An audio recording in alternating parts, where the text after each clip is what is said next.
Truth, fact. The amount of truth and the amount of genuine will tell about the spirit of man. What man hears and sees must be judged fairly whether they are really the truth or not. Man must always try to judge the nature or oneself whether they are true or not and whether they have a real vitality or not. To clean the dusts and pursue one's life is based on the righteousness. For instance, if man looks at a pine tree with the distorted sense, one loses the true sight of that tree. Whatever it is painted beautifully or versed skillfully, unless there is a heart in its expression, it cannot be the true work of the art. Man must get rid of all the preconceptions first and try to touch a real feeling.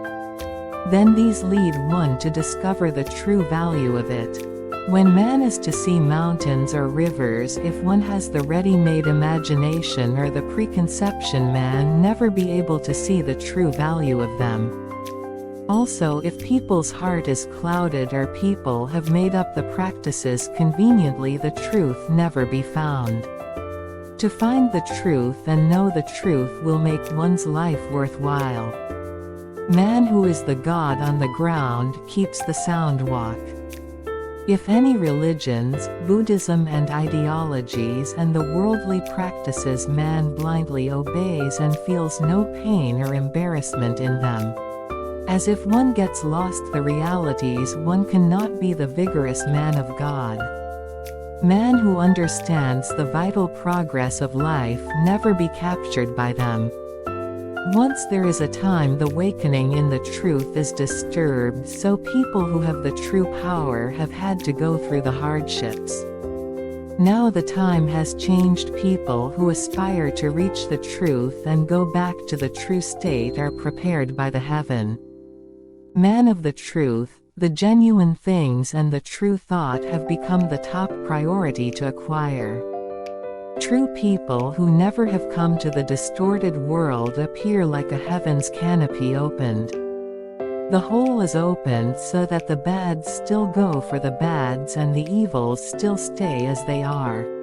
And people who righteously look for the truth can reach to the truth.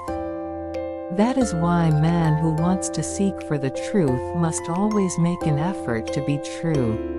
Oneself, and with one's power of the observation, man must ascertain the real truth. And always try to nurture the power of the verification as to how man is to be. If man cannot maintain the power of the verification, one would get a harmful effect by the ripples sent out by one's surroundings. If so, man falls into the state of the wastes.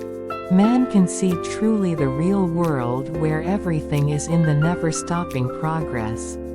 Once man has come to think about everything with the pure and the innocent truth. To make affirmed living is meant to live with the truth. In the past, people only devoured their desires and profits and wanted to be strong in that competition. The fact is, this world, man and the nature all are made with only the truth of the crystals of the original God's will. There is nothing that exists against people or the gods. So the falsehoods and the dusts on them can be completely cleaned off to revert to the pure white state. And as planned in the beginning, the God's big project is carried out.